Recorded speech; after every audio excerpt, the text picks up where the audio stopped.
The Fanboy, episode 135.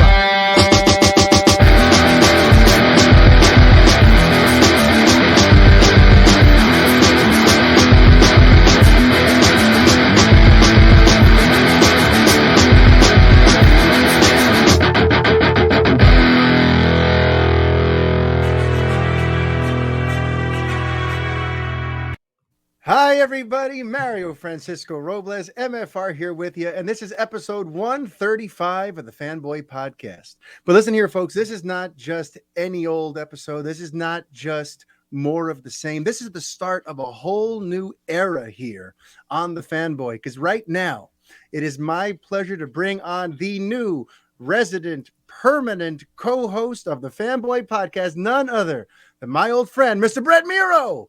Yo, what's up? I'm so happy to be a part of this show. Yeah, man. Nice to be back podcasting. 2/3 of the Revengers are back together, and I cannot wait to kind of start this whole new journey here with you. We're going to be doing this every week, right? Yeah, every week. I'm really excited to just get back to talking geek stuff, and yeah, we're going to start including a little more than just movies and TV. So yeah, movies, really TV. We're going to bring in some of your video game expertise from the Play It Loudcast back in the day, and yeah, this is going to be a show about all things geek, all things just being a fanboy and getting excited about things and getting heated about things. And now we're going to be able to bounce off each other like the maniacs that we are and talk about some of this geeky stuff we love so much every week. So, you know what? I'm kind of like, I want to just dive right in. Is that cool with you? Yeah, let's do it. All right. So look, every week, in conjunction with the fact that we are a part of SupermanOnFilm.com, I'm going to be giving you all an update, if there are any, about the current state of Superman on film. What's going on with all these rumored projects? We know J.J. Abrams is producing a reboot that's going to be written by Ta-Nehisi Coates, apparently. We know Michael B. Jordan has got something going on HBO Max with Val Zod. We know that, there's rumors of Henry Cavill still kind of being in the mix and talking recently about the cape being in the closet still. There's still lots of intrigue, lots of ground to cover, including rumors of what's going on in this Flash movie with how DC is going to be handling Superman moving forward. So, Brett, I kind of want to just start by asking you, like, for you right now, if we never see Henry Cavill again, how do you feel about that? I really would like to see him get to suit up again. Honestly, I did enjoy his portrayal, and I would like to see him in maybe a stronger written film. But I'm not gonna, lose my mind if we don't see him again. I can go either way, but I guess I lean a little in the direction I would like to see him again, but I'm not going to be bent out of shape, I guess, if we don't. Yeah, I mean, in general, with the character, like, are you hoping that they do kind of reboot and start from scratch like Matt Reeves is going to do with Batman? Or are you kind of hoping that they could find a way to make what's currently there better, kind of like they did with Aquaman and Wonder Woman, where they kind of put a new shine on some existing DCEU characters? Would you like to see a new shine on that Superman, or would you rather just, clean break, start over? Sure. I mean, I do think they did a great job with Wonder Woman and Aquaman, kind of like they had to take them out of the, Snyderverse and kind of bring them into like their own sort of realm, if you will. I think they did a good job with those, so they could do a job like that with Superman. But at the same time, I'm always open for a fresh take, and maybe it's better to just, kind of cut ties and just move forward.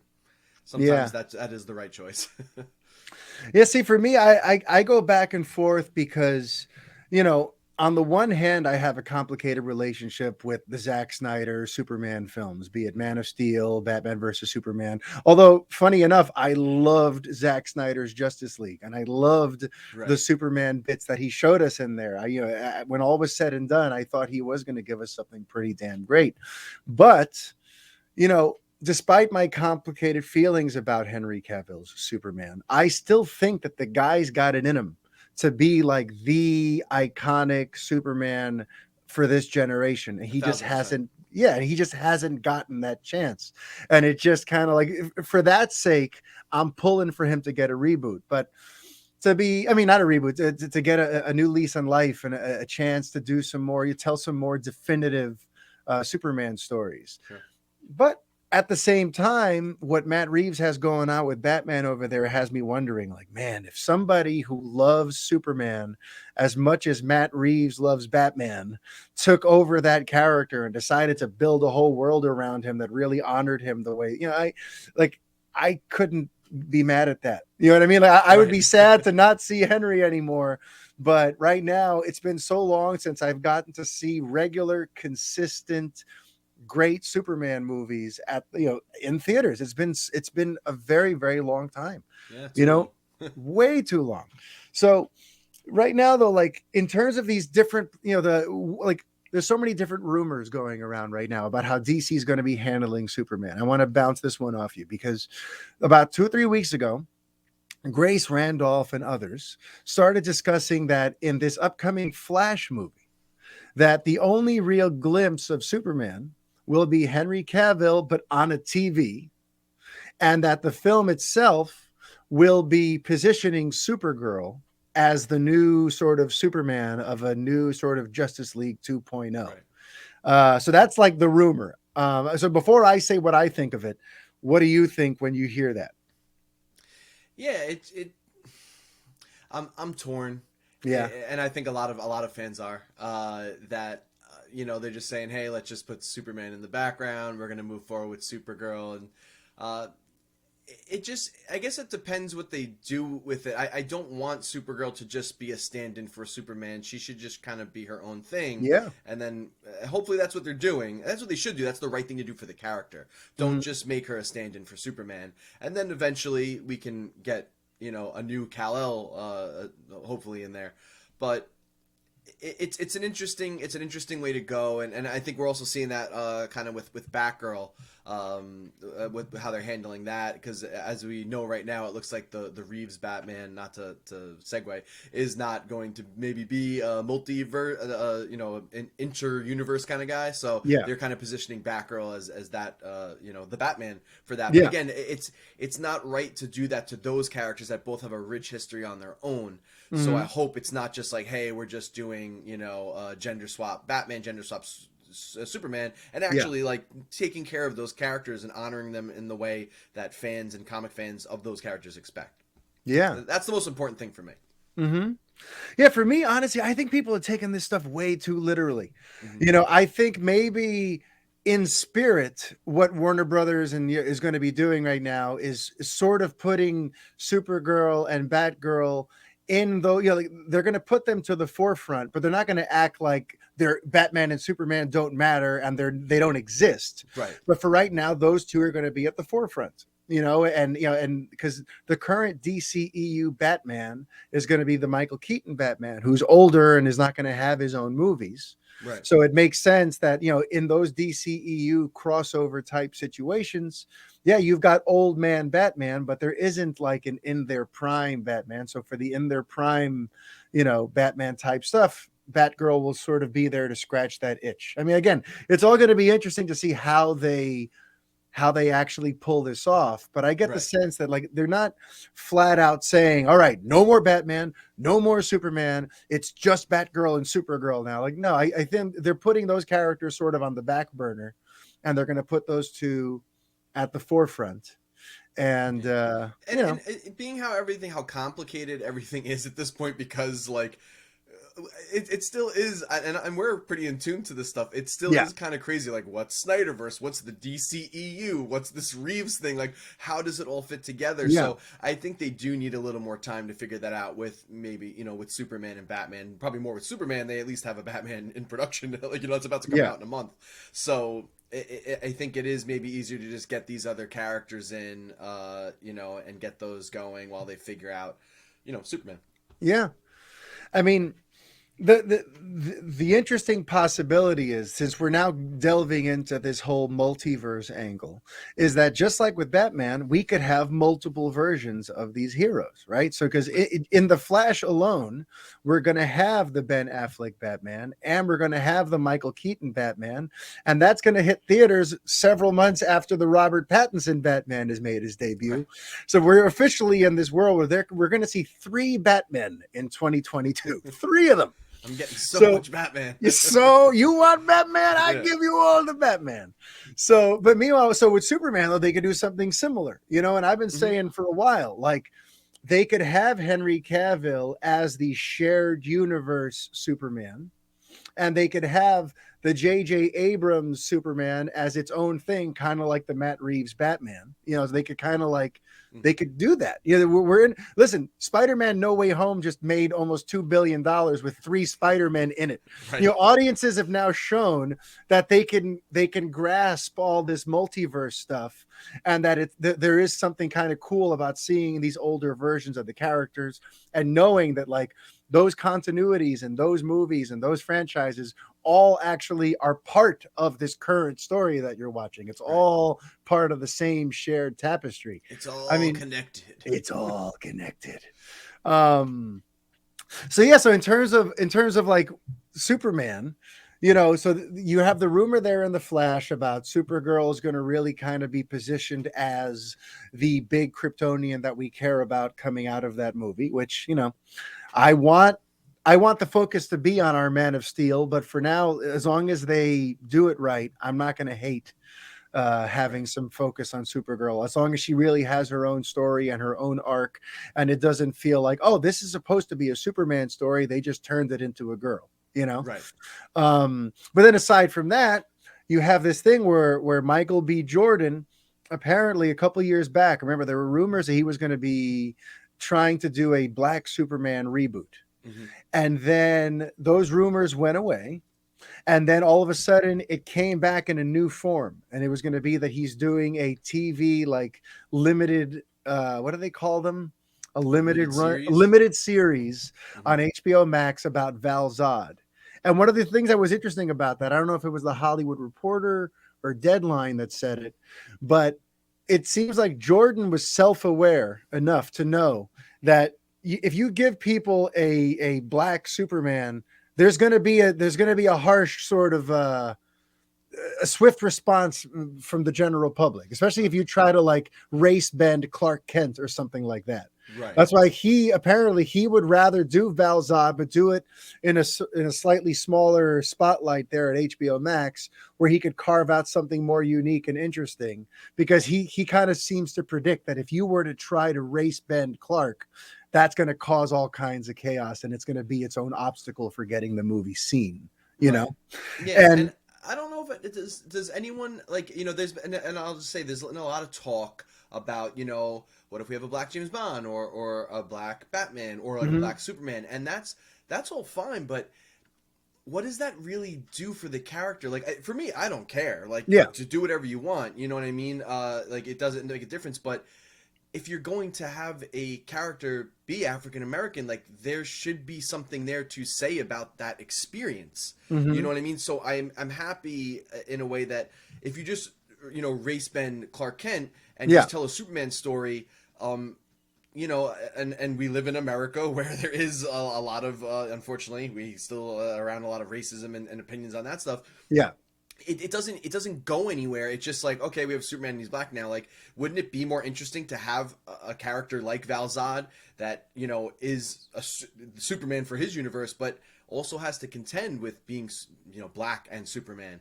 yeah, There's just a more interesting story there. Like same thing, like like I said, if we did like a black James Bond, that's cool. Do Idris Elba, but is that just and that's fine. You could just do a James Bond movie like that, but isn't it more interesting for the audience if like there's some kind of conflict there because of the color of his skin and it reflects like a real life experience of a character yeah, of color. So that's what I would hope they actually try to do there, rather than it's lazy to just swap like someone's color or race yeah. for a character that exists is the point. I agree. It's got to have some substance, and I think that's what people would want. People of Hmm. color, I think they would want that. They don't just want they want something that speaks to their community. Yeah, but and that's what makes Warner Media's apparent plans kind of it raises the old eyebrow. If they are willing to just race bend Clark Kent, like that script better be great, and they better be ready for there to be some kind of crazy backlash also, because that's apparently all the rumors about the Abrams produced, Ta-Nehisi Coates written reboot is that it's either going to be a black Clark Kent or possibly an all new character entirely who's just, a black Kryptonian who they're going to invent for this reboot. And I feel like either way, you're opening yourself up to like a whole lot of negativity and questions and all this stuff that you don't really need. Sadly. I know, of course. Going to open that up, but that's what I'm saying. Like, it doesn't do anything to just do that. Like, so tell a real story. And I'm gonna pronounce his name wrong. Can you say the author's name again? Ta-Nehisi Coates. If I'm not mistaken, he's a New York Times writer that also and he also wrote Black Panther comics. Yes. So you get that writer. I think you want him to write about blackness. Yes. It seems weird to just do like and you could do. Not to say that you can't do Clark Kent and then add that to it, but it's just I don't know. It's just everyone's in it, and that's stupid though. Is it a good reason not to do it because people are going to whine and get mad? I don't know. Yeah, no, but you know why I think about it? Because honestly, let the racists and let the people who care about skin color get all pissed off. I don't care about them. What I care about though is a Superman movie that meets or exceeds expectations at the box office, because the last two times that they tried to get a solo Superman movie off the ground, a solo franchise, both of those movies didn't quite live up to what the studio wanted. That's Superman Returns and that's Man of Steel. In the case of Superman Returns, when that didn't do what they wanted, they scrapped the sequel to it. Mm-hmm. When Man of Steel didn't really do what they wanted to do, they went into Batman versus Superman mode. And now let's just, instead of giving him a solo sequel and focusing on him, we're going to make a Batman movie with Superman in it. And let's get to the Justice League, and let's just kind of, they kind of got this impression that like solo Superman movies don't sell. Right. And I'm like, no, you just got to write them right. And you got to, anyway, I'm not going to get into that just right now. But like, for me, for a long-suffering Superman fan, the most important thing is that they pick a direction that actually leads to a successful launch for a Superman franchise. Because I've already lived through this twice now where I think, okay, we're back. And then I like what's in theaters, but then no one else does. Or, it's just, I just want a hit. And I don't want anything controversial with my Superman reboot. All right. That's how sort of shell-shocked I've become at these Superman movies that kind of don't lead to the part 2 of the story, Right. But also, and before we move on from Supes, I feel the need to sort of revise and update a stance that I've brought up a lot here on the show over the years. And that's about Dwayne Johnson's sort of commitment to using Henry Cavill as his Superman. Because I used to be convinced that since Henry is part of the Seven Bucks production, and he's also managed by The Rock's ex-wife, Danny Garcia, and that, they seem to like have some sort of friendship and working relationship. And the fact that Dwayne has been pushing for a showdown between Black Adam and Superman for freaking years. Mm-hmm. I've been beating the drum that The Rock is just strong enough in Hollywood. He's one of the few internationally bankable superstars that still exist. And I've been saying that if that guy goes to Warner Media and says, I want Henry to be the Superman I fight, they'll listen to him, right? Mm-hmm. But I'm not so sure anymore. Because there's a recent interview, some recent comments from him that makes me wonder, like, maybe he knows something we don't, or maybe he's cooled his jets on all that. But I'm gonna read some of the comments that I've read, because he was asked about the eventual showdown between Black Adam and Superman that he keeps mentioning, and his response is interesting. In a conversation with Total Film, Dwayne Johnson said, "You get one shot out of the gates to build these characters properly. We paid attention to some of the pitfalls that other films had experienced in the past in the world of DC, and what rightfully got a lot of fans unhappy and pissed. And as a fan, I was one of them." So that's interesting right there, because he knows that Henry is connected to that world of DC. Right. And Dwayne himself is admitting he did not like the earlier movie. And it's funny too, because he's admitting it now. Because for years I was saying that there would be lots of quotes, because remember, he's been attached to this Black Adam movie. At some point, it might have been Lobo. At some point, it might have been Green Lantern. He's been on the cusp of doing a DC movie now for like 8 years. Right. And at one point, it was even like an open contract. They told him, who do you want to play? And he got to pick between Shazam and Black Adam. So they rolled out the red carpet for him.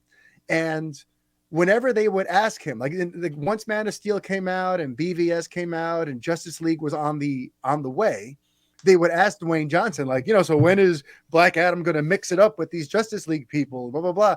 And he would always kind of put some distance between himself and what was currently happening. The phrasing was always a little bit dodgy. It was always a little bit, we'll see. And it's almost like, he knew that this current slate of films was not something he wanted to have himself attached to. Right. And that's why it's interesting now that once the Snyderverse was put more in the periphery, in the background, suddenly now is when Black Adam is moving forward, and now is when he's kind of ready to come out swinging with whatever plans he has for that. And what's that line he keeps saying about the oh yeah, the hierarchy of power is about to change in the DCEU. He loves saying that. But one thing, I mean, he could also, like, he was hyping up Henry Cavill. Now he, like you said, he's getting a little soft on it, but it could just be a masterful manipulation, because maybe it is going to to, and now he wants to get everyone's hopes down. Yeah, and maybe only to do that. I mean, but there's more to the quote, because they were asked he was asked specifically about Henry and all that, and so whatever. So he said, so let's make sure we respect tradition and mythology, but let's not be handcuffed creatively. We can do anything if we keep the audience first. So to me, there's a battle that's going to go down one day between Black Adam and Superman. I don't know who that Superman is going to be, and I don't know who's going to play him. That's okay. I don't need to know right now, but I'm confident in knowing that. And that's based out of what fans want. So we work backwards from there. So that's interesting. It looks like to him, this Black Adam thing is all about getting to the Superman fight. Right. The way he said that, he said, we worked backwards from the fans wanting to see Black Adam and Superman. So that's like, that seems to be the germ of a lot of what he wants to get to. Right. And yet you would think a guy with his bluster and his clout and his star power, if he said in an interview, well, my Superman is Henry Cavill, so that's who I'm fighting. He could say that if that was the current plan. The fact that now he's like, I don't know who it's going to be, and honestly, it doesn't matter who it ends up being. To me, that means that, like, okay, I guess maybe those talks have happened, that he knows the Henry thing is either not happening or it's a snowball's chance in hell, and he's not exactly fighting for it. He's not, putting his neck on the line to get Henry the gig.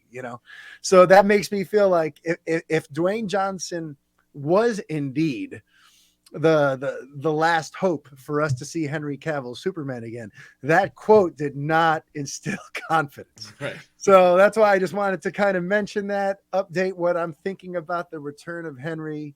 In terms of the state of Superman on film, there's so little concrete to go on right now. On the last episode of this show, I mentioned that Coates was supposed to turn in his draft of the reboot in December.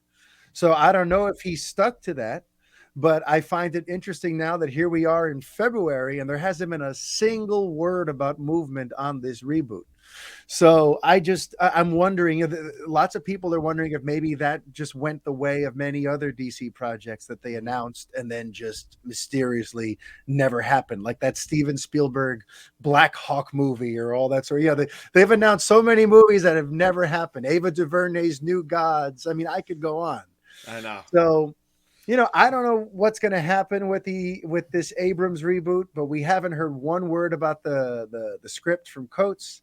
And I am pretty confident at this point, though, that we will, Henry Cavill's time as Supes is more than likely behind us. But let's see, I could be wrong.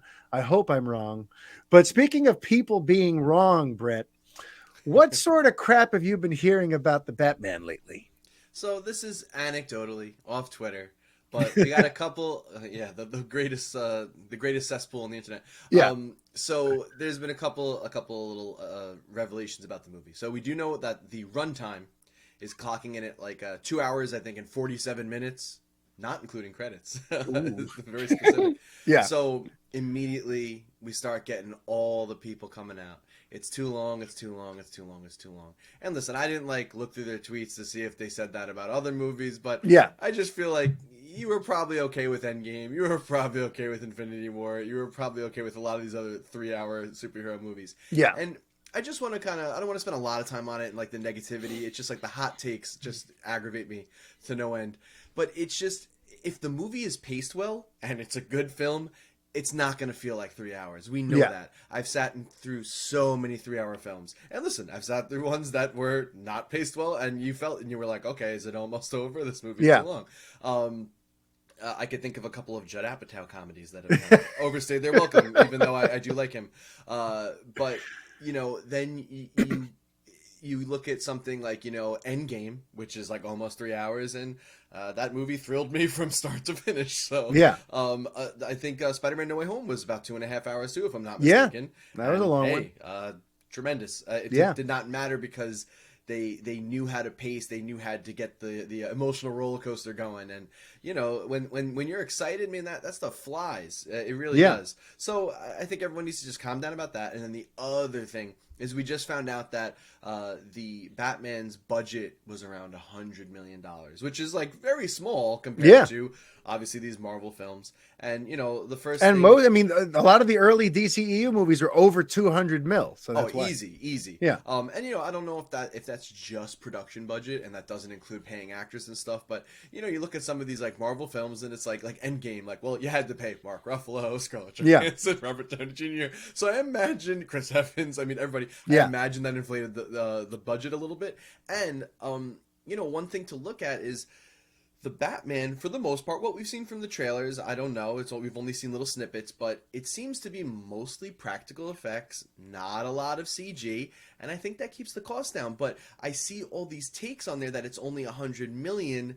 They're not doing the character justice. It's not going to be a good film. Like, these ridiculous hot takes because the budget's low. It's like, maybe Reeves is just really good at managing costs and money, and which will make the studio very happy and means that the movie will make more profit. So even if for some reason that movie does not bring in the billions and billions that I'm sure Warner Brothers wants, it'll probably still turn a very hefty profit, which spells good news for possible sequels.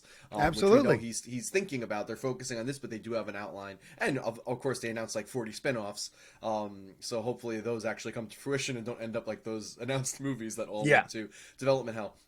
But I just wanted to make a comment about that. Like, cut it with the hot takes. You've seen a couple of trailers. Even if you don't like the suit, wait till you actually see it in action, and you can still not like it. That's fine. I'm not mad about anyone's opinions. Have your opinion, but wait till you see the film. Yeah. Stop with this. It's not because you know what? Listen, if they announced the runtime was shorter, then everyone would be complaining. Oh, it's only an hour and 45 minutes, and they announced all these characters in it. How are they going to do it justice? Panic, panic, panic. Yeah. And I'm tired of it. It's at this point, I'm like, I wonder if these are real people or they're just like AI bots that are just there to troll. Yeah. Because we do know those exist. They do. They read the algorithm and just troll everybody and get everyone fired up. But I can't believe these are real thoughts sometimes. Like, you take 1 second to step back and have a little common sense. So, $100 million budget. First of all, $100 million, still a lot of money. Well, but on top of that, honestly, though, that just means that Matt Reeves understood the assignment, okay? Yeah. When he took the job in January of 2017, Warner was hemorrhaging money with these DCEU movies. Yeah. They were dropping so much money on Man of Steel and on BVS. They spent like north of $500 million on those two movies. Yeah. And when the box office returns weren't what they were expecting, one of the things that they were trying to do was cost-cutting measures. We need to make these movies more affordable. I'm sure that was part of the pitch from Reeves. Was like, I can make you a good Batman. Yeah, he's like, I'm going to make you need this much money. Exactly. Listen, the take I'm going to have is more grounded and realistic. Yeah. I can make it for $100 million. And we'll be off to the races. Listen, Batman doesn't have heat vision. He doesn't fly. No. Also, even just like a small little anecdote. People may not know this, but in the Snyder films, in a lot of the scenes, Superman and Batman's capes were actually CG. Yeah. That's money. That's money. This is all money, folks. Yeah. And again, I'm not saying I don't know everything about the production of this film, but everything I've seen so far, looks like he's wearing all full costume. He's got capes on.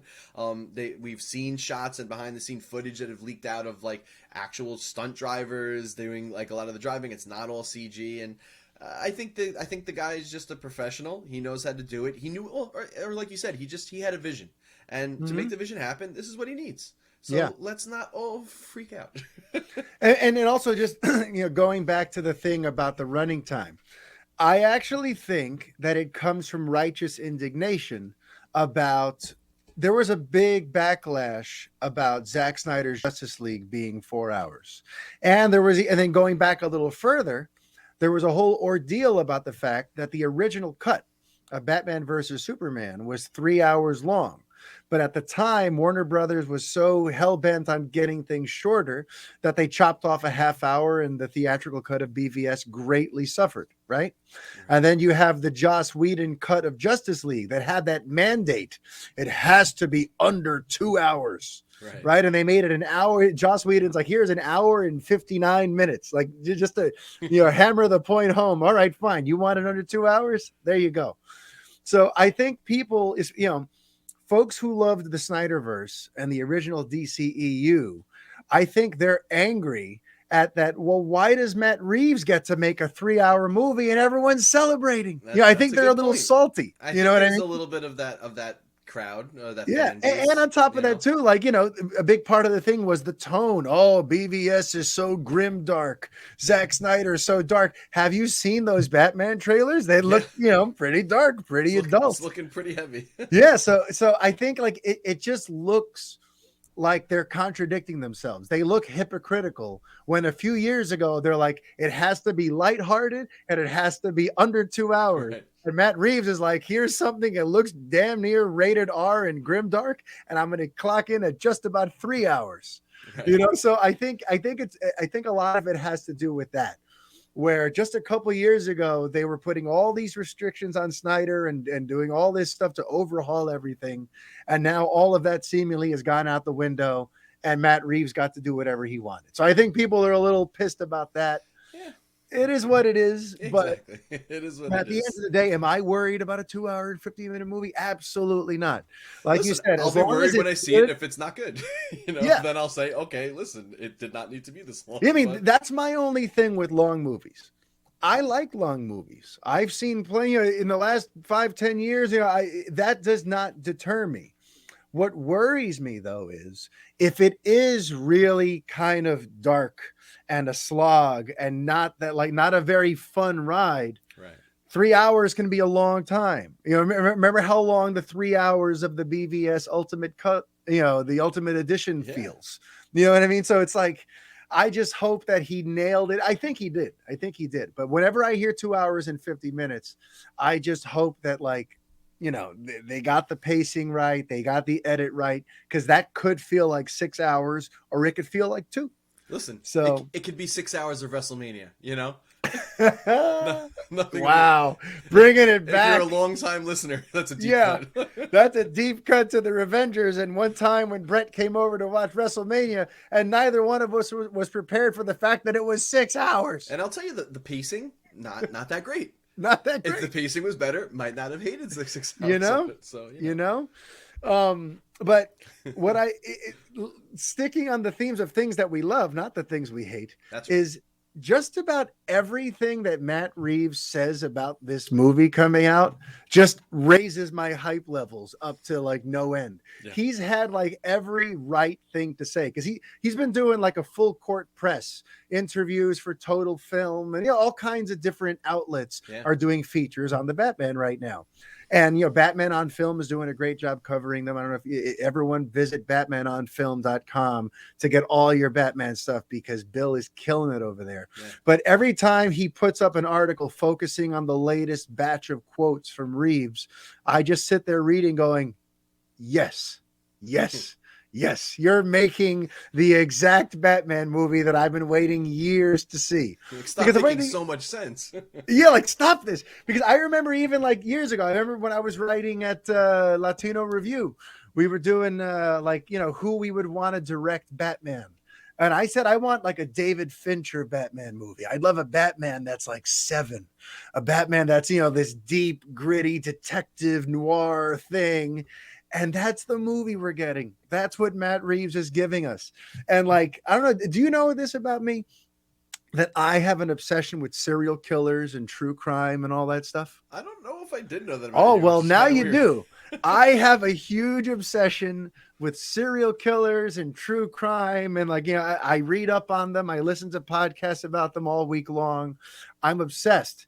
So when Reeves went into more detail about his decision to base the Riddler loosely on Zodiac, that got my attention. And I want to share these quotes because it's all just right up my alley once again. And for anyone else who's into this stuff, this is going to be a pretty special movie, folks. But here's what he said. Early on, this idea of doing a serial killer story popped into my head, and I started thinking about superheroes. The idea of wearing costumes. I read Mindhunter. It made me think of the Zodiac Killer and how he actually wore this primitive costume that really is a primitive superhero costume, a rogues gallery costume. And I was like, oh, that's really scary.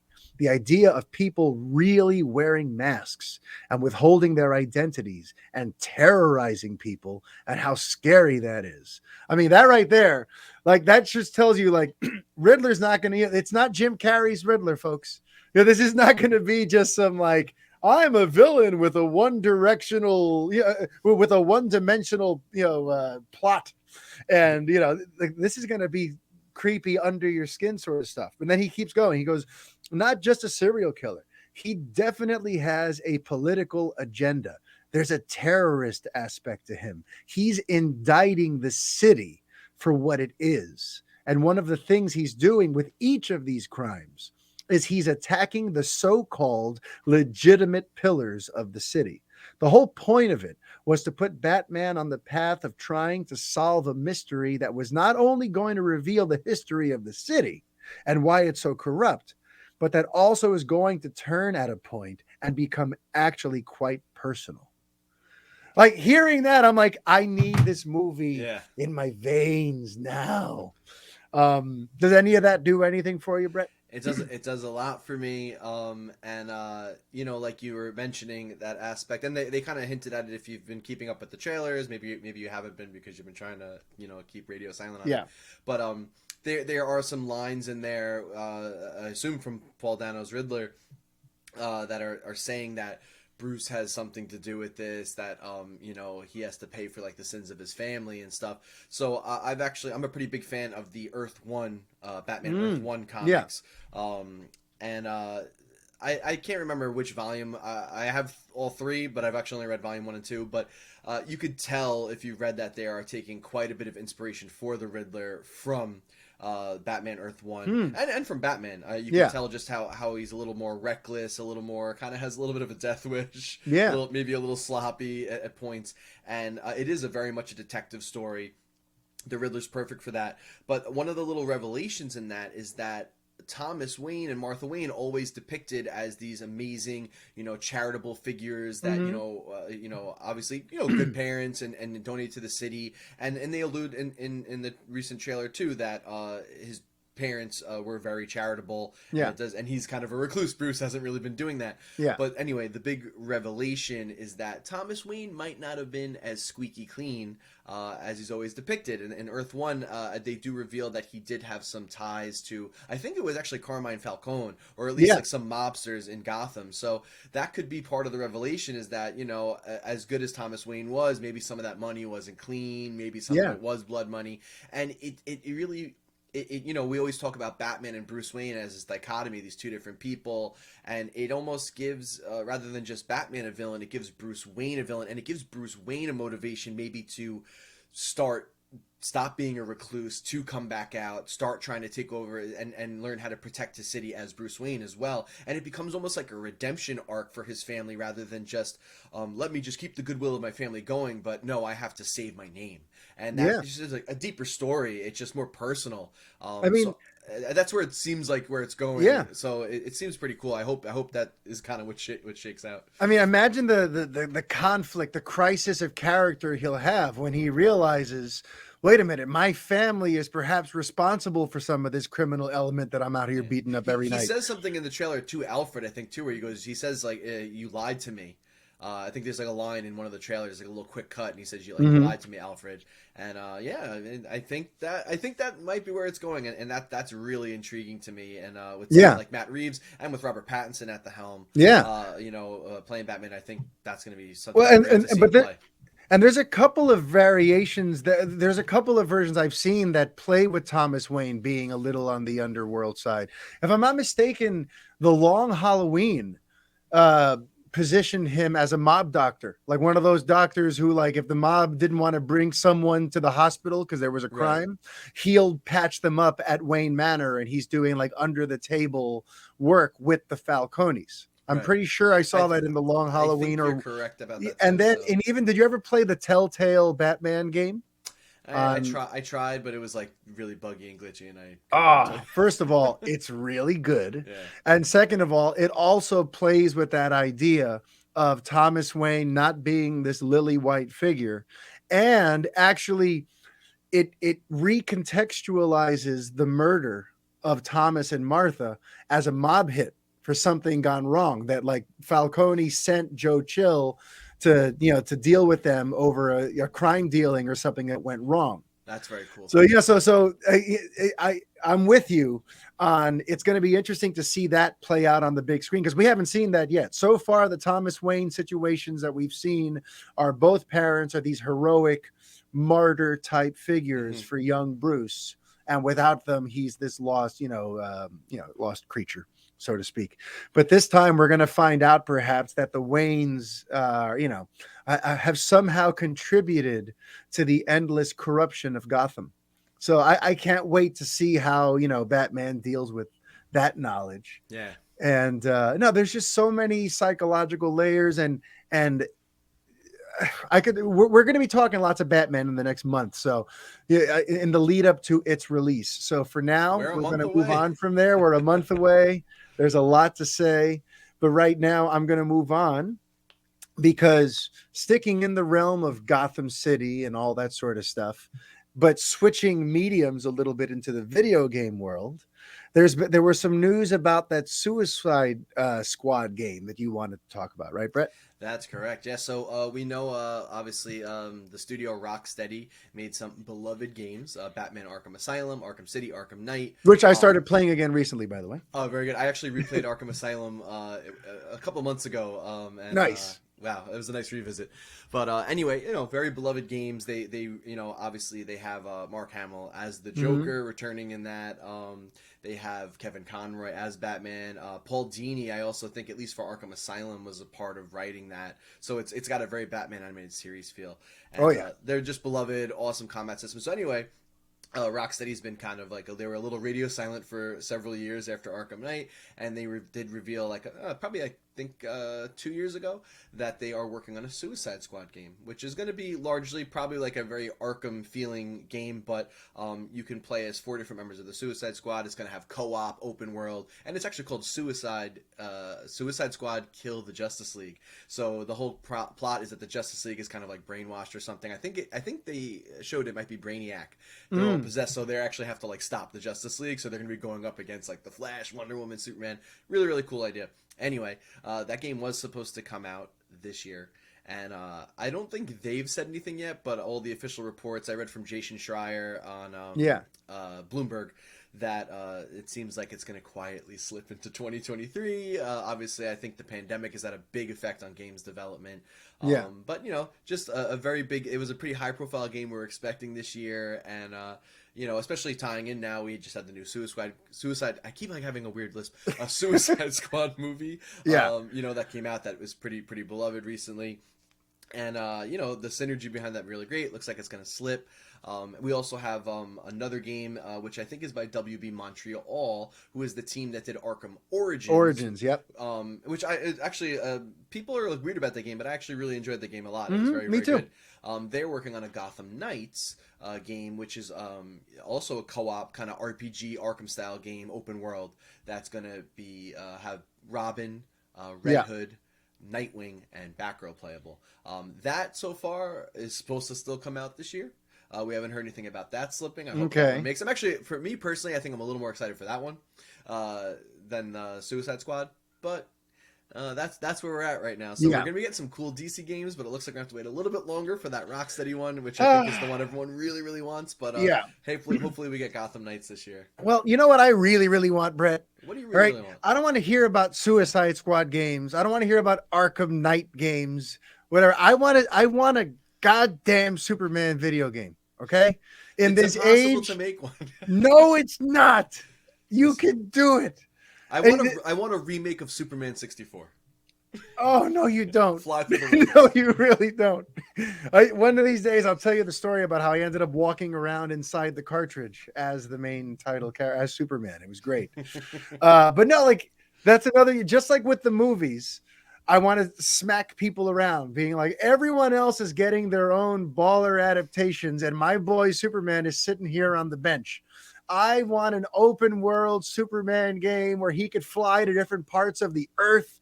His central hub is the Fortress of Solitude, where he doesn't have a health bar. The people he's saving and the place he's saving has a health bar. And that's how you establish his mission. I mean, I have a whole Superman game in my head We've had that a lot of somebody discussions needs to about make. this. Yes. But anyway, yes, and not to jump on your thing about Suicide Squad and Arkham Knights, but all it does is make me think of like, oh, we need a good one. that's great, but where is my epic Superman game that I've never gotten? But okay, while we're on this video game kick, there's also been a lot of consolidation, a lot of mergers and purchases going on, right? How do you feel about that? So this Brett? is a very, very big topic. Yeah. If you're into games at all, the last 2 weeks have been pretty wild. Mhm. So the main thing I want to talk about is the consolidation of the video game industry. Yeah. It's not good. It's not a good I mean, thing. the same thing's happening in the film industry. You know, Disney bought Fox, and that led to lots of layoffs, and it hurt movies. But Star now, Wars, Fox. I yeah, mean, you know, now it's Marvel. happening in the video game world. Now the video game world. So recently what happened was, I think it was about a week or 2 weeks ago at this point, Microsoft purchased Activision Blizzard for the cool sum of, I believe, $68.7 billion. Billion. Now, overall, the consolidation is just not great because now you're going to have these, you know, and I should just continue quickly. This week we found out Sony purchased the developer Bungie, who you'll remember actually created the Halo franchise when they were owned by Microsoft, then went independent, then went under Activision, which now Microsoft just purchased, but then they broke their contract and went independent again from Activision. Oh, wow. And are now owned by Sony. So really wild story. It's like really crazy. So these are the two things that happened. And Jim Ryan, who's the head of Sony Worldwide Studios, did come out and say that there are more acquisitions for Sony coming. It's part of the plan. Oh, wow. So we know with Microsoft right now with the Xbox, they have Game Pass. So obviously purchasing studios for them, and they're kind of trailing behind Nintendo and Sony right now. They didn't have a great go last generation. PlayStation kind of gave them a run for their money. They didn't really have any exclusives coming out. So now they were able to go ahead and purchase these studios. They have all these studios now to build games. Activision Blizzard, let's not forget, they make huge franchises like Diablo, Call of Duty. They also own some smaller studios like Toys for Bob, who also did like the Crash Bandicoot reboot recently. Yeah. And I think they did like a Spyro the Dragon trilogy.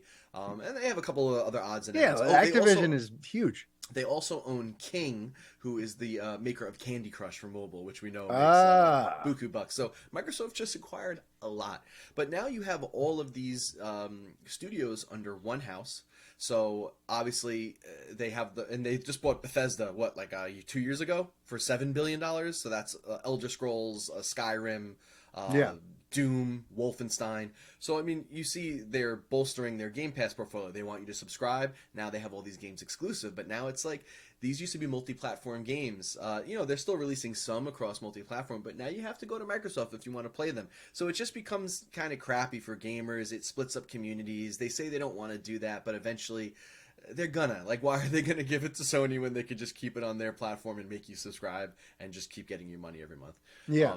Now Sony, we know, is also working on some kind of Game Pass rival. It's like codename Project Spartacus or something, but we're expecting that to get announced probably in the next couple of months, which is going to be some kind of enhancement probably to PlayStation Plus. So there'll be different tiers. You have the regular online tier, you get the higher tier, maybe you get access to a bunch of old PS3 and like PS2 games or something, and then there might be like a higher tier where you start getting some PS5 current gen games. So overall, is like you're just having these two huge monster companies that are just starting to buy up and snatch up all these little guys, and eventually, it is just going to be this completely split market. You're gonna, for the consumer, it's not going to be good because you're going to have to.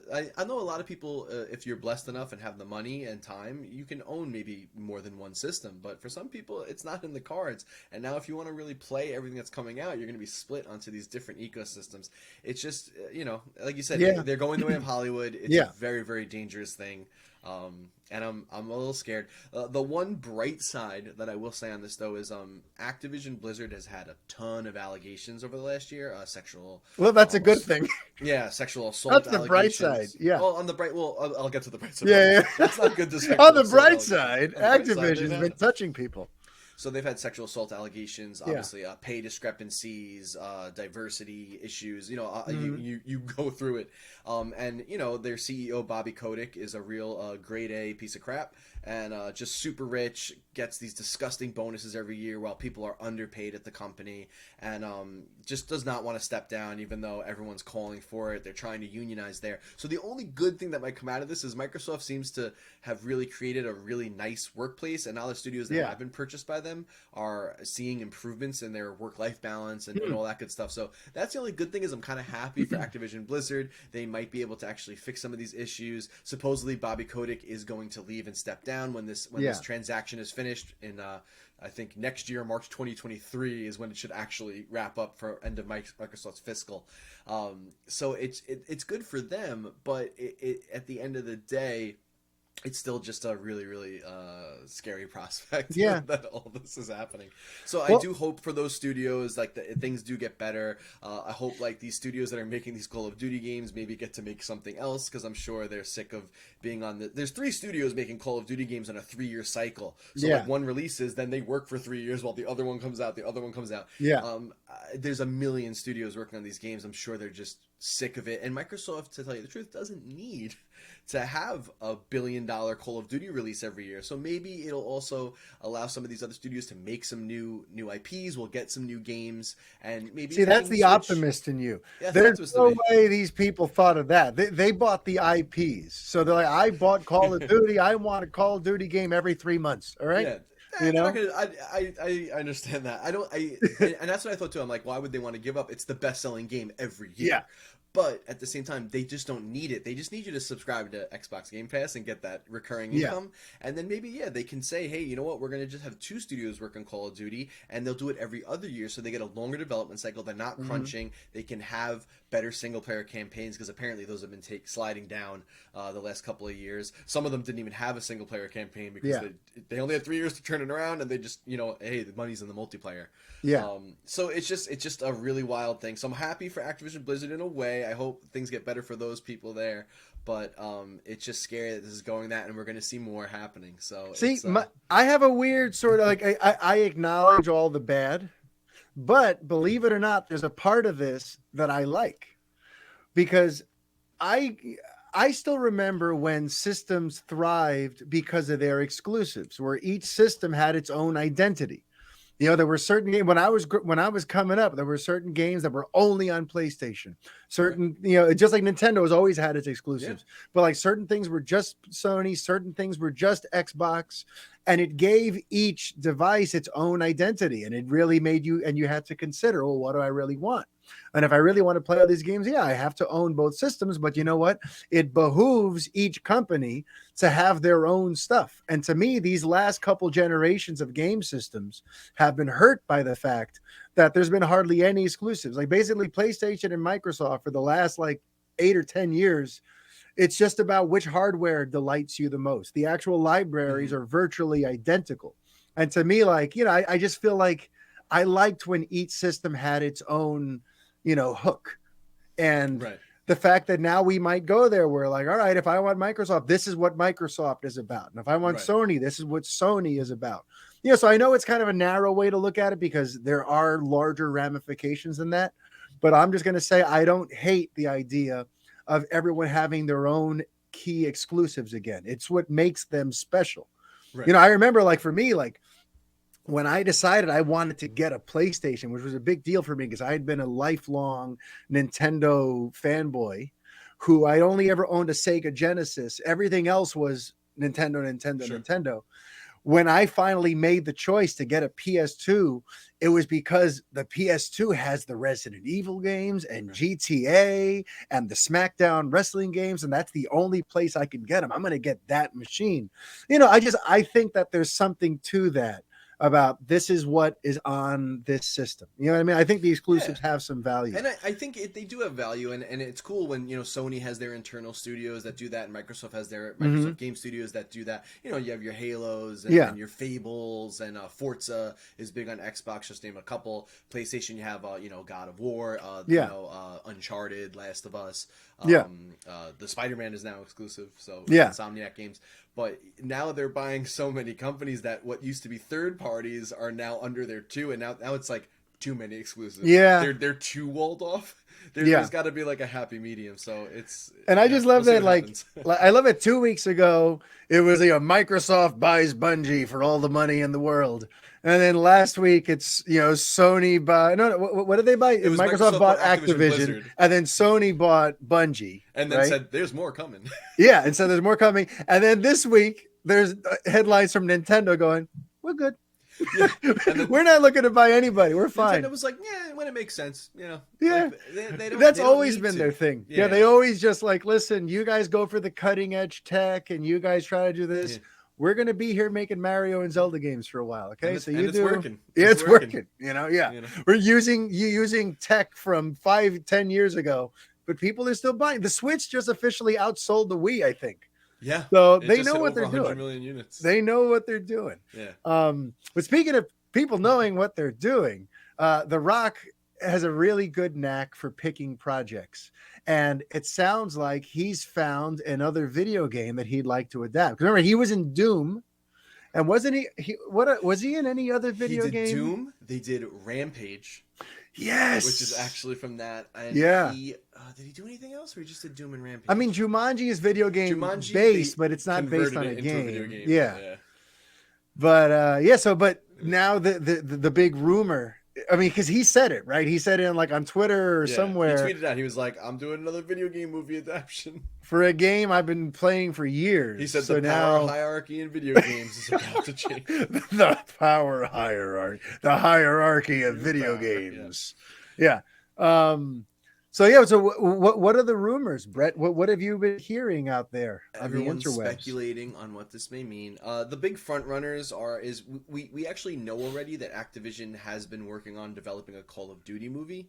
So I should say one of the parts of his quotes too was that it's a really badass game. And it's one that he's played for years. So it's not something brand new. It's something that's been so we kind of know that. Badass. And it's badass. Yeah. So the first thing was like, okay, Call of Duty, because we know that's in production. And Activision loves even signing on celebrities to star in their games. Like Christopher Maloney was in a Call of Duty.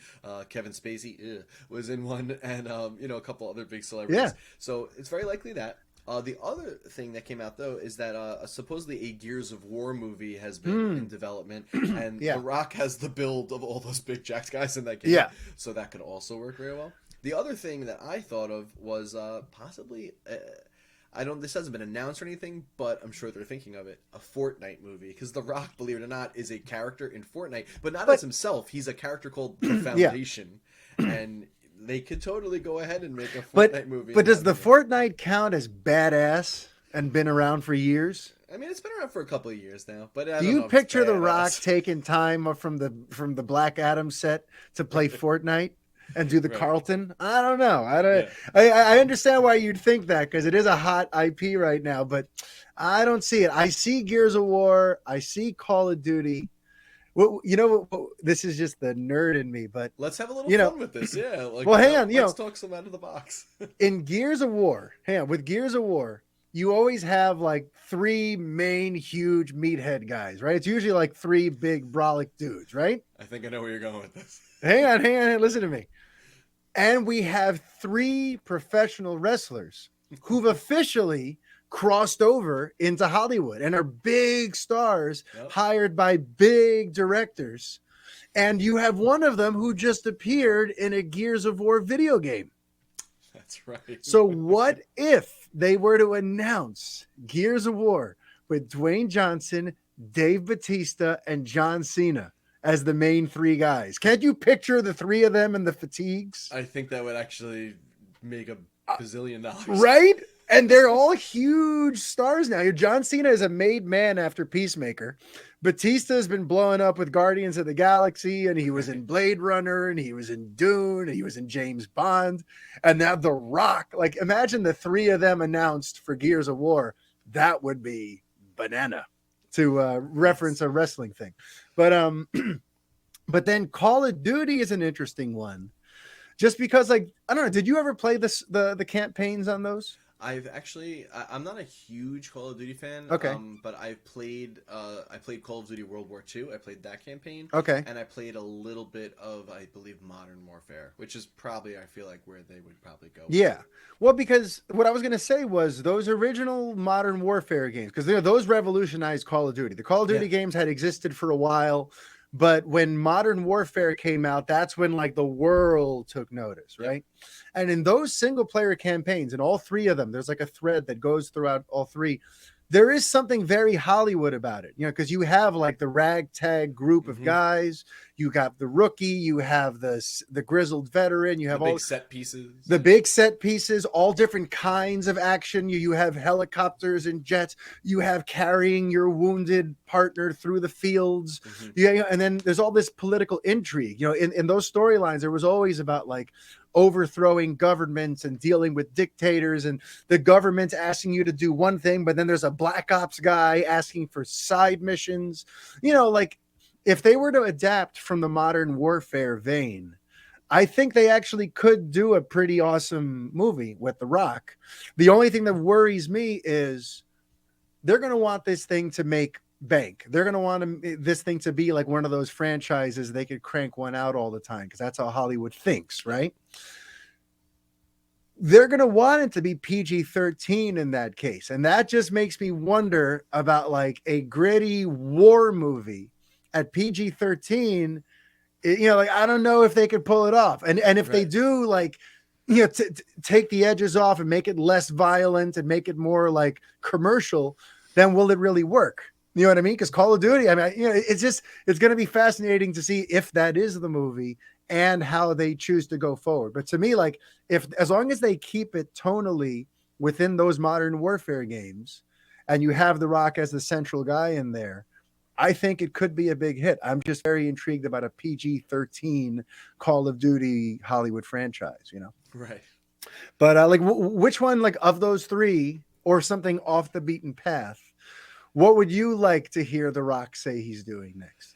Yeah, I mean, I part of me wants him to, like, I actually think Cena would probably be better for this, but part of me wants to say he's doing Duke Nukem.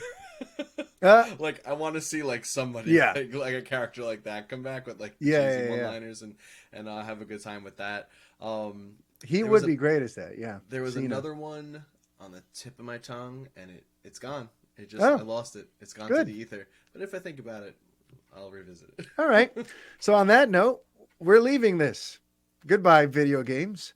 And now let's talk about Spider-Man. No, because this is kind of my like WTF of the week. Yeah. Did you see this headline today about Madam Web?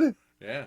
So apparently, it was the cartoon. Dakota Johnson from the 50 Shades of Grey movies, Don Johnson's daughter, has apparently has either signed on or is in talks to play Madam Web for Sony's Marvel universe of Spider-Man characters, or whatever the hell they call it now. And I just want to start by, who the hell are you asking for a Madam Web movie? Is this for you? Are you the one? I know. I'm like, Did you tweet Sony and Amy Pascal and say, I need Madam Web? I did not. Like, who's this for? Like, when I read this, it made me think about like when Andrew Garfield, when those movies were still going on. And right before The Amazing Spider-Man 2 came out, there was all this talk about what's happening next, that they've already mapped out 3, 4, and 5 of those movies. And there's going to be the Sinister Six. And then there's going to be an Aunt May movie where she's like Spider-Woman thing. And there's going to be a Spider-Gwen movie. You remember when they announced all that? Yes. Yeah. Like at some point, Sony had lost its goddamn mind, which was why it was such a welcome thing when they decided to ditch all that and work with Marvel Studios and finally just bring Spidey into the MCU. Like that was like, all right, good. Now we're done with Sony trying to milk this thing for all it's worth. But now it looks like we're heading back there, because they have the Venom movies, they have Morbius. There's going to be a Kraven the Hunter movie, and now there's a Madam Web, and yet in this world that they're setting up, they have not established a Spider-Man yet. Yeah, it's wild to me. I don't even get how you're introducing Madam Web before you introduce a Spider-Man. Like I feel like she should be introduced in a Spider-Man movie, and then you go back and do a Madam Web movie. I don't know. It just, and again, the order of things is bizarre. You're doing all these movies about peripheral characters, but you haven't established Spider-Man. And yes, you could argue that in Spider-Man No Way Home, they showed Tom Hardy's Venom. So maybe they could. But remember, I spoke about this on the last episode, at the end of that movie, he gets zapped back to his Earth. And the symbiote stays behind, but the implication is that symbiote is going to create a whole new Venom.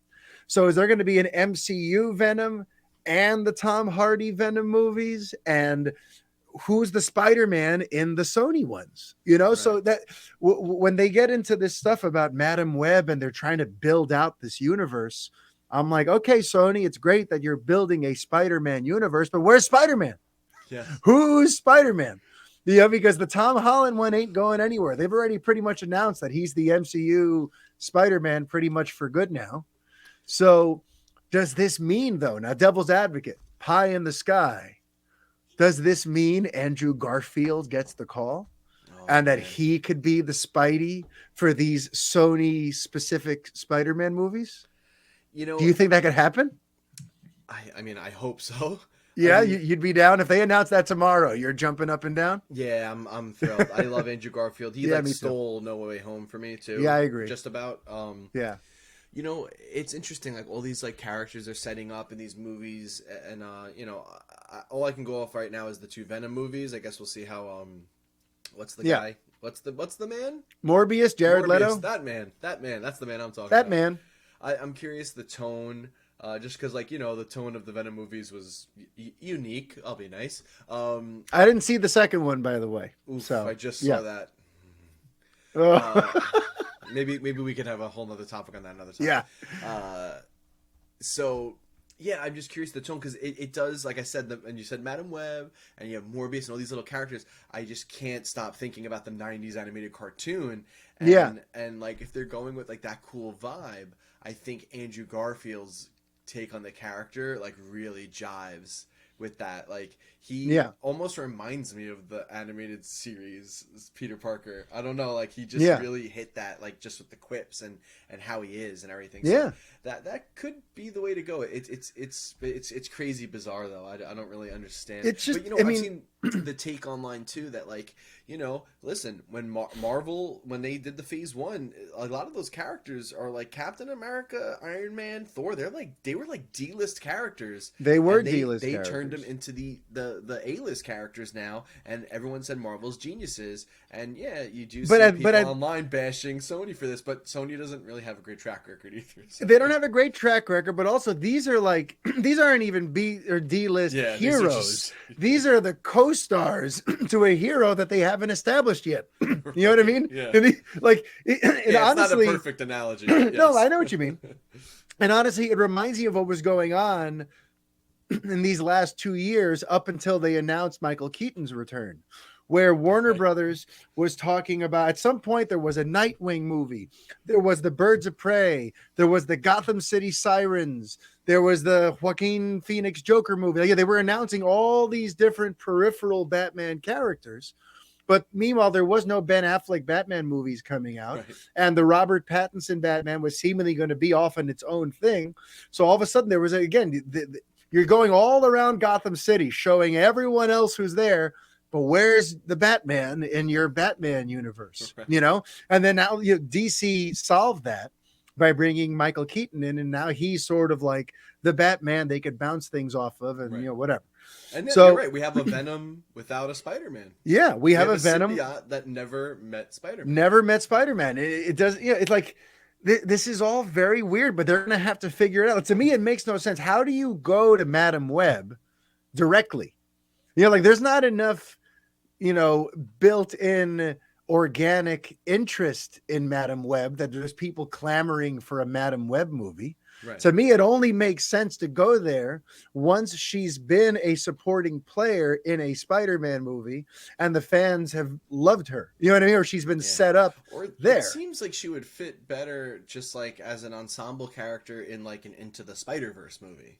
Sure, yeah. Like that's where it makes sense. Yeah. And maybe she'll be in Across the Spider-Verse. Who knows? Yeah. But it's very interesting. It's very very interesting. So and so it wasn't you though who asked for it. I don't know. It wasn't okay. me. It wasn't Okay. me. I'm just trying to figure out who went to Sony and said, "You know what we need? You know what we need? You know what? A Madam Web movie. Some weird ancient spider goddess or whatever she is. I don't even. I forget like her whole deal too. Yeah. But you know what I need more in my life, Brett? I need more Superman and Lois. And because right now, and I want folks listening or watching to know that whenever possible, every week, we're going to be reviewing the DC shows that are currently running. That's something that we're going to be bringing here into the rotation of our topics on the Fanboy Podcast. And again, it won't be constant because when Superman and Lois is done and Peacemaker are done, I don't know that there's just another DC show ready in the wings that'll be running. Yeah, I forgot which ones are still running on CW. I know Arrow's done. I mean, there's Doom Patrol on HBO Max, which I would give a shot if their season 3 lines up and we could watch that. Yeah. You ever watch Doom Patrol? I haven't. It's pretty good. I heard it's really interesting. Brendan Fraser is pretty awesome. I mean, there's great. a lot of goodness on there. But like, is Flash still going? Flash hasn't been canceled. Flash just got renewed for a 9th season. I know Arrow and Supergirl are done, and then Legends of Tomorrow is maybe on their last season. I haven't been keeping up too much on that. And honestly, I'm not looking to dive too much into Arrowverse. Superman and Lois is as about as Arrowversey as I care to get. I just wanted to clarify that for everybody. Yeah. People are going to be like, well, there's other CW shows, and I'm like, I don't know if we're doing this. Yeah, but yeah. To me, the point is like the ones that are like running weekly and not related to the Arrowverse. We're going to be doing weekly thoughts on those shows. So for this week, we're going to be talking about the 4th episode of Superman and Lois, followed by the 6th episode of Peacemaker. So let's start with Superman and Lois. I'll open the floor to you. Since we're just starting this now and we've missed 4 episodes, or rather we've missed 3 and we just saw 4. Just give me a general recap through 4 episodes. How are you feeling about season 2 of Superman and Lois? So something that I've said to you, I believe, but since I haven't been in the podcast chair in a while, I haven't got to really talk to the viewers. Tyler Hoechlin, is my Superman. I have to say it. He is so good. Elizabeth Tulloch, thank you, as Lois. I mean, they absolutely nail the characters. He has the essence of the character. He looks. I see him. He's Superman. Yeah, he's Superman to me. Because I never had, sacrilege, but I never liked the campiness of the old Superman movies. I love Christopher Reeve in them though. Like obviously he nails the character in essence. Mm-hmm. But and even Henry, love him. But I mean Tyler Hoechlin. I mean he is phenomenal. Like I see him and I just feel hope. I don't know. So anyway, I'll go back and just do this. So I loved the first season of Superman and Lois. We won't rehash that whole thing here, but I absolutely loved it. So far in this season, season 2, I really enjoy it. I love they made him such an interesting character. It's such an interesting point in his life to put him in, Yes. and to We've see him, never seen Superman in this yeah, position before. dealing with being a husband, Mm-hmm. with being a father, with trying to balance his responsibilities to the world. They introduced some cool stuff this season, with also his what the U.S. thinks are his responsibilities to the United States, where he has responsibility to the world. And they play with that a little bit, I think, in the first season too, but it's like seems to be really happening a lot in this one. And it's they've for me, he's never been more interesting of a character. And let that be a lesson to everybody. Like, this is how you make Superman interesting. Yeah. Because, that's always the argument, right? Like, well, he's invincible, blah, blah, blah. You know what I mean? And I'm more intrigued a lot of the time by more of, like, the drama than I am about, like, him doing the super fights and also, but people. also they've kind of nerfed him a little bit, and I'm good with it. He's not overpowered. He gets messed up a lot. Yeah. And he gets in over his head a lot, and he's up against some big threats. New 52 a little bit too in the New 52 reboot in DC Comics. I know some people hated that, whatever, and it's like, I don't know what they did retcon some stuff, but they did kind of make him where, like, listen, still super powerful, probably one of the most powerful people in DC Universe, but he, after a while, like, you get a little fatigued. Like, he definitely would take a couple of hits and then bounce back, but, like, yeah, it just makes it more interesting. They've given him good threats. They've played around with the lore quite a bit. Oh, I love all their additions to the lore. The half brother, and the way, like, the way they incorporated the Eradicator, the way this version of John Henry Irons and Steel. Like, they've reinvented so many of the tropes from the Superman mythology. Yeah, it's really really cool. Like, these guys really know what they're doing, and I don't even mind sometimes, like, it's this out of all the Arrowverse or CW shows, it, like, feels like this one, like, has a foot in, like, real deal, like, serious Superman stuff, and then, like, one foot's kind of still in the CW thing, and it straddles a fine line, and I think it does it really well. Like, I don't even mind, like, like the high school stuff with the kids. Me neither. Like, I thought I was gonna hate that. And even, like, the town drama, this, like, drama of, like, the small town trying to survive in the America we live in now, and, like, all of that's done really well. Like, they're really firing all cylinders. They also did a episode 4. We got a cool little bait and switch here. Yeah, with the villain. It's not Doomsday. And, well, who knows? Maybe, like, he becomes it. He could come into it. I have a theory. Maybe we can go into it. But yeah, like, we could say it, right? Spoilers. If you spoilers for episode 4 of season 2. We thought it was a Doomsday. And we turns out that it's Bizarro. Bizarro. We've never seen Bizarro like that. Action Bizarro. Yeah. Really really cool. I could dive into my little theory unless you want to add some stuff in first. No, go into your theory. Go for it. So my theory is that we will possibly get Doomsday.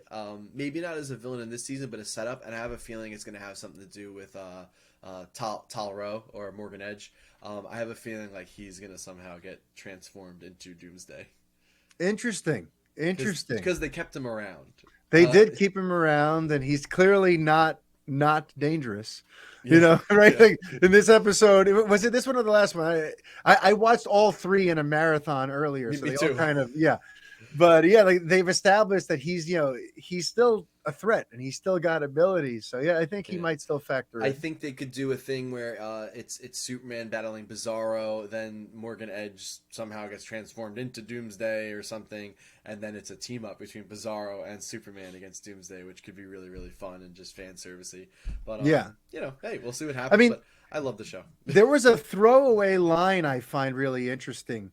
I think towards the end of the 3rd episode, the woman who's running that mine, the woman who's like the geologist, gets on the phone, and she calls. I believe she's calling the military. The guy, remember the guy who took over for Sam Lane Anderson said that we have Amertech down there checking out the money. So they're working for the military, right? And so I believe she called him, and she said, and I quote, "Something came through, and it's even more powerful than we thought."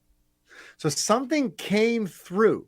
That sounds like there's some sort of like portal or there's something under those mines Right. that people from another dimension or whatever can come in.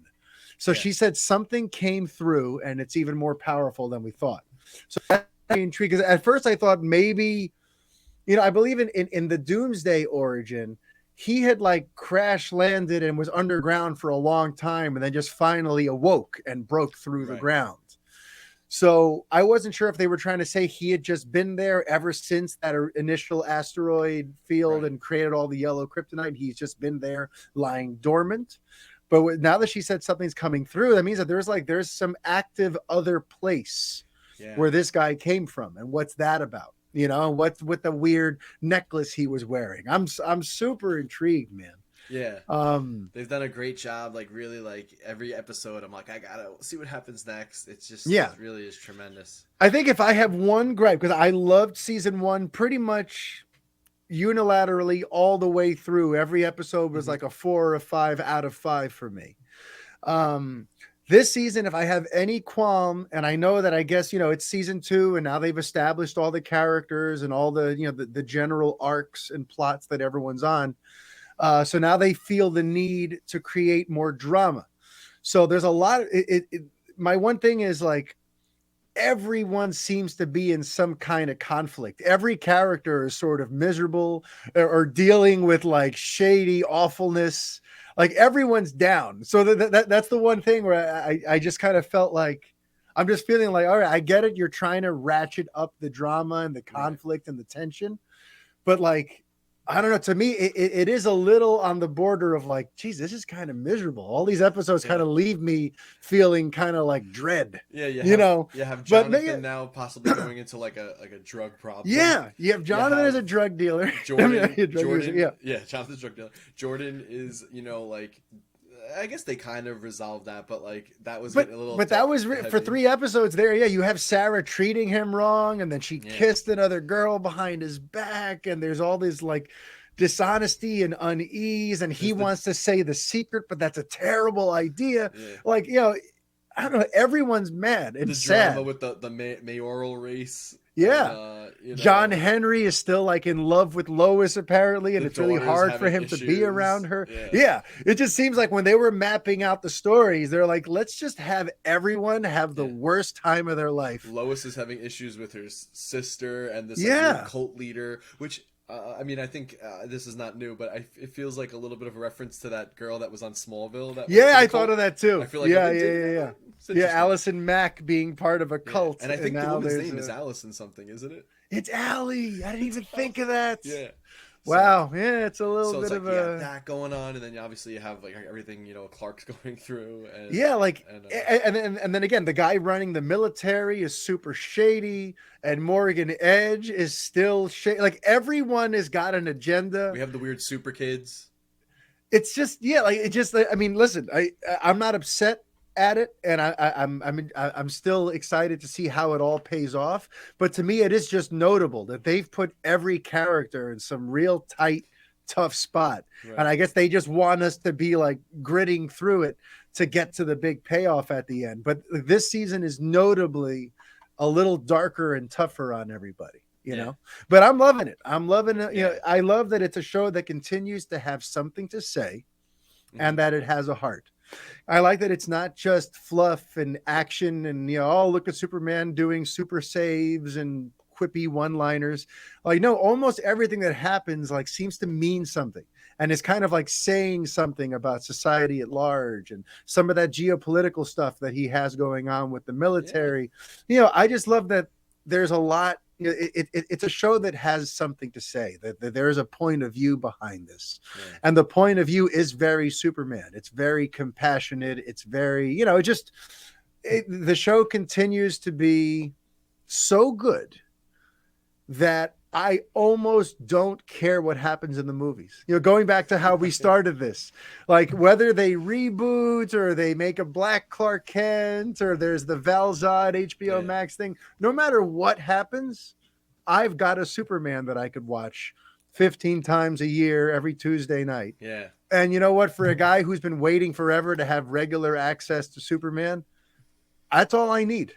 So Yeah. Superman and Lois, as long as it stays at this current quality, and I can't wait in the weeks to come to be able to dive in more into each particular episode and theories and all that sort of stuff. But to me, the winning streak continues. Yeah, I just for hope sure. at some point not everyone is so freaking miserable all the time. I hope that something pays off nicely here. There's one thing I would say that's like, it feels a little bit like first season. Like there just always seems to be like in the first season there was all these like Krypton, the consciousness going into his head and all the headaches, and then this one it's just a lot of headaches and things happen to his head all the time. Can we hurt another part of his body? Also, the only one thing I don't like, and it's not even anything about like the show, I'm not wild about his suit. Like, okay, I feel like the neck hole is too small. I know that's like it should be a little wider. The emblem should be a little bigger. Yeah. And I would like a lighter blue. Otherwise, love the belt, love everything else. Need a little brighter, bigger chest emblem, wider neck. See, I don't like the texture on it necessarily, the little dotties. I got you.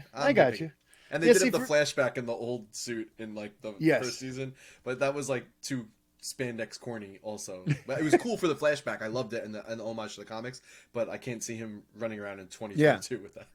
Yeah, see me, I love the suit. I think it fits him perfectly. I think it fits the color palette of the show, because the show kind of has a little bit of that like washed out Man of Steel-y sort of faded look. So I like the colors of the suit. My one thing is, every once in a while I want to slap the director of photography. Because sometimes he's in some angle where it looks terrible, where you could see how padded it is. Yeah. And he looks all square and bunchy, and he's clearly on cables and it doesn't look right. Like sometimes I want to be like, nobody thought we should film that again. Or, we need to tweak that. Every once in a while, there's just a shot where it looks like total, like it doesn't fit him and he's dangling on a wire. And what are we doing? But aside from that, I think I'm cool with the design for a show that I absolutely love and cannot wait to watch each episode. Yep. Which I can't believe that and not because like I ever hated Superman, didn't like him. But you've never cared. He's never been your thing. I've never I wouldn't say I never cared, but he hasn't been my thing. But like the fact that I'm very invested. I'm very invested in the show and the characters, I have to say. And that's pretty amazing. John Henry Irons. I love him. I don't know his name. I love the actor. Yes. I think he's great. He's really good. Such a cool way to introduce Steel, even though I thought he was Master Chief in the first season when they first showed up. I was like, that's Master Chief. That was very Master Chief. Yep. But I like it. They also, I don't know, I want to shout out a few things. I just saw the ticker.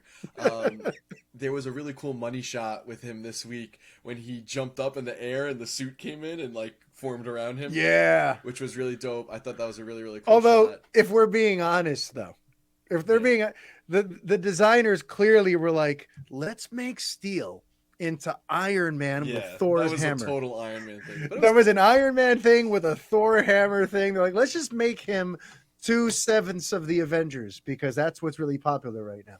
It was still dope. I also liked Superman had a line to Anderson when I guess he saw talking about the kids, and he said that emblem on my chest, he was like, you don't have a right to give that out or permission to give that out. And I thought that was cool, but then the guy was a jerk back and he was like, we could have a lot of Supermans. See, and that's what Superman could just be like, oh yeah, now you're incinerated. That's it. If that's how you feel, I'll see how your replacement feels. Yeah. Yeah, okay. Before we go to Peacemaker, I think there was one other Superman and Lois thing I wanted to say. If I don't think of it in the next 3 seconds, we're moving. All right, screw it. Was it the Jordan fight? No, it wasn't the Jordan fight. I feel like there's one other observation to say about that show. Oh, yeah, this is just my own stupidity. But I am a little bit convinced that they stole that show from this podcast that you're on right now. Because so many of the things that they've brought up, or the elements that they're adapting, are things that I've suggested I would want in my ideal Superman movie. And Jeff Johns follows me on Twitter. So Jeff, if you're watching the Fanboy, just give me credit. Give me like Just 1% of just what you're one royalty check. one royalty check. Because literally, there have been so many different things that, like, in my ideal Superman, like, for example, I've been bringing this up for years. I've said that in my version of the Superman mythology, you don't have the Earth be destroyed. I mean, Krypton be destroyed over some scientific thing that occurred. You make it like the Kryptonians screwed it up and they went to World War and they destroyed their own planet. And that Clark was part of the reason he was sent here was to like make sure Earth doesn't do the same thing. Yeah. You know what I mean? Because like There's the a little here more you motivation. go. Yeah. Yeah, it's not just, oh, here you can survive and you'll be strong. Here it's like, here there's another world where you have a proud people who can achieve wonders, but they end up killing themselves. Yeah. And they send Clark to Earth to kind of help prevent that, because that's what happened in Krypton. And in this Superman and Lois mythology, last year they established that Krypton wasn't destroyed over some scientific mumbo jumbo. It got too close to the sun and blah, blah, blah. No, they destroyed their own Krypton. Yeah.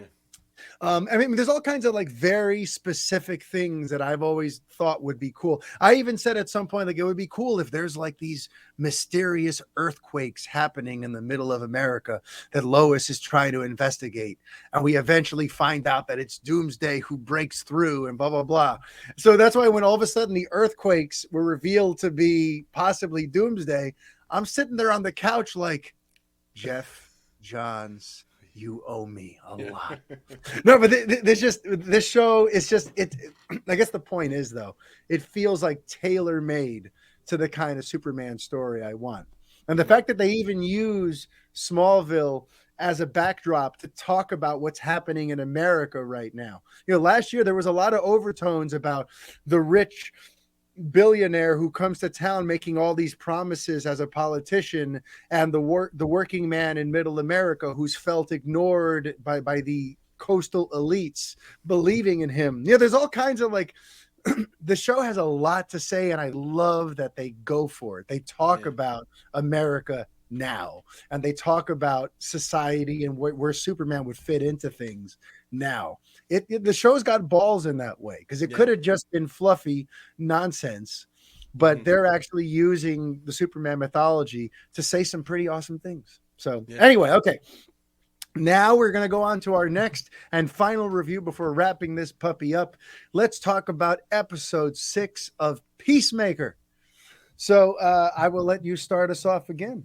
How are you feeling about Peacemaker so far? We're 6 episodes in. Yeah, I love the show. I think it's great. I mean, James Gunn, he has such a style, and you know, if you're not into his stuff, like, I guess you wouldn't like it, but like, it's so James Gunn. It's so tight. It's a really interesting story. It's like it's amazing what they've done. I love all the characters. Like, even like, you know, I think most of them are pretty much like made up characters except for Peacemaker, right? Like, I think all of them are just Vigilante's real. I'm pretty sure all the actual like powered entities that are brought up, those are from the comics. That's James Gunn vintage, diving deep into those C and D and E list heroes. But I think the supporting humans are all made up. Yeah, all them. And aside from Waller. Aside from Waller, and no, man, I think they're great. The show, like, I love their the use of music, which is kind of James Gunn's thing, but like, it's also like, it's such an important part of like Peacemaker's like character, and like how he like uses the music. When he starts playing Poison on the piano, I'm on my way. No, that's not Poison. That's Motley Crue. Yeah, Motley Crue, Home Sweet. I kept waiting for him to sing it. Yeah, that was amazing. Vigilante is a great character. And meanwhile, okay, I'm going to blow your mind. Do you know that he was not the original Vigilante? That they had actually filmed like an episode or two with a different actor, and then Gunn replaced him. Yeah, and they had to go back and redo everything. I did not know that. Isn't that crazy? And this guy, the original actor was he like anybody? I mean, he looks more like a badass action guy. He doesn't look like awkward, nerdy guy, the one who plays him now. Yeah. But he wasn't anyone remotely known. I'd never heard of him up until I heard that he got recast.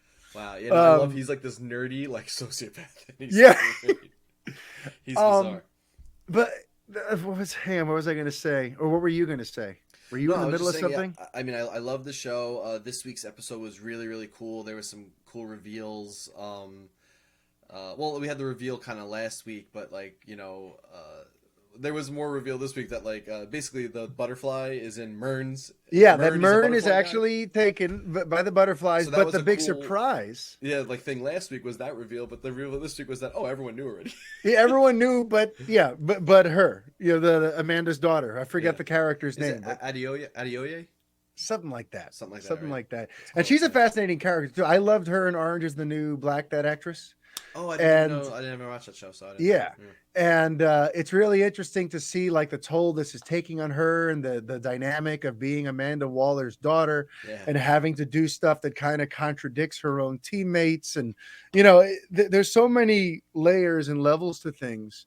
But what I think is interesting is that beneath it all, beneath all the gonzo comedy Mm-hmm. and the hair metal and the kind of like tongue-in-cheek sort of James Gunn energy, he's tackling some pretty interesting stuff in there. Because to me, and this might be a weird hot take, but to me, Peacemaker is kind of like what Captain America would be if it was real. Because it's about a guy who thinks he's doing the right thing. He's fighting for America. Remember, America's always had this thing where we fight for peace and we all this, but America has a lot of blood on their hands and they get involved in a lot of things that they shouldn't be. Yeah. And here you have Peacemaker, who I will do everything I can for peace, no matter how many people I have to kill to get it. Yeah. That certainly sounds like America's foreign policy, doesn't it? Yeah. That certainly sounds like this weird contradiction. And if you sort of look at it like the red, white, and blue trailer, the fact that his father is an old racist, it's like that is, like the previous generation in this country was a bunch of, there was a lot of racism and a lot of ugliness. And in a lot of ways, Peacemaker is like, he almost symbolizes America today, trying to reconcile how it came to be what it is today. He's a dick, but he wants to be good. But he wants to be good. And it's kind of like America right now, trying to be like, well, yeah, we've done some shit, but we're trying to get better, we're trying. I swear, like at its heart, this story is some sort of allegory for James Gunn, where he's trying to talk about the identity of America today. Yeah, that's and in a way, and in a way, he's kind of like Captain America if it was played more real. If Captain America, if there was just a super patriotic guy who was willing to run out and kill people for some supposed noble cause, it would be Peacemaker. You know what I mean? So I feel like it's this weird sort of like, it's goofy. Yeah, it's suicide. It's James Gunn being James Gunn, but there's definitely some layers under there. No, it has a lot of heart. I mean, it really does. Like there's a lot of genuine emotion in there. And there's actually like a lot of, even like 6 episodes in, there's like been a lot of like character development between them and like really nice arcs. And it's just, it's I can't believe like how well it's balanced. Also has like one of the best intros ever. I can't skip it. If you it's skip just it, impossible. If you skip it, go to hell. Because you don't skip it. Yeah, it's so good. Like the just straight face dancing is so good. It's the best. And the song's great. Also, the composer for the show is 2 guys, but I know one of them is Clint Mansell, who actually did a Requiem for a Dream. Yeah, no, Clint is heavy duty. He also did a really weird movie called Stoker. It has a really cool soundtrack. And this sounds completely different than both of those, which is really neat. The guy's got some chops, obviously. He's got some chops. He's a professional. So look at this. We've gone for an hour and 40 minutes, folks. I don't think the show is going to be this long every week. Yeah. But me and Brett were a little backed up. It's been a while, and but we're going to try to bring this thing. We're going to try to bring this thing home closer to an hour every week. Yeah, we just had a lot to say. We wanted to give you a nice big show, so consider this like an extra bonus. Maybe you listen to it in 2 sittings. You do an hour, do 40 minutes. And coming up as part of this reboot and relaunch of the Fanboy, we're also going to be opening up the floor to you. We're going to be encouraging you guys to send in questions. What topics mean something to you? You want to hear us tee off on? We're also going to be doing some live streams we're going to be on, and you can come into the chat section and talk to us and ask questions and influence the conversation while we crack open a couple of cold ones and talk about what's going on. We have a lot of cool things on the way. I can't believe we finally did it. We've been talking about this for a little bit now, and here we are, the Fanboy Podcast with MFR and Brett. We're doing it. It's awesome to be doing it. Yeah. So everyone, I'm going to take the banner down for those of you who are watching, but for those of you who are not watching, if you're listening and you'd like to know how to tweet Brett is about to tell you how you can tweet at him and how you can follow him over on the Twitter. Oh, look, I could point to it. Yeah, but some people are listening. Oh yeah, so if you're listening, then you're screwed. If you're watching, so you can get me on Twitter at SuperBrettCon. I changed my Twitter handle to make it more fun and easier to say to people. So it's SuperBrettCon on Twitter. I will definitely try to be a bit more active now that I'm podcasting again. So yeah, there you go. Come reach out, say hi. Yeah, and for me, nice. If you want to tweet me, yes, I've got the personal handle, IDJ Weddings. But for all this geeky stuff, I've set up Superman on Film to go along with the website and all that. So you can just follow me at Superman on Film, all one word. And I'm very excited for what's to come.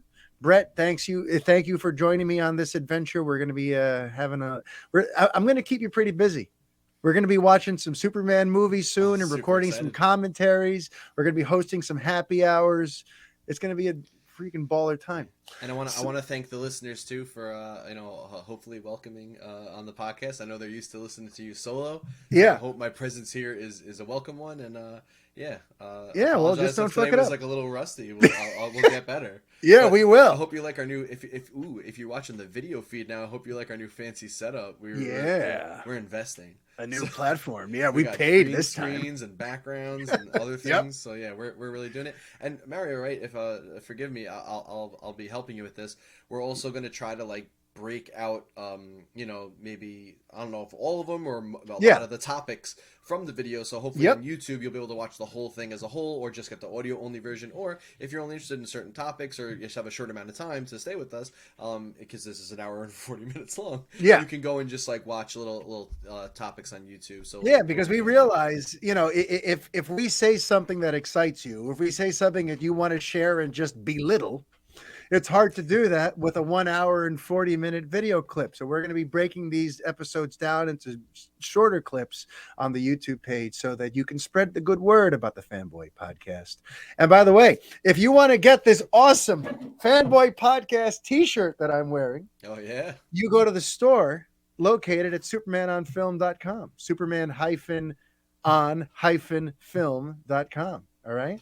But all right, so I think that about does it for us for now. So everyone, until next week, life is chaos. Be kind. Adios. So long.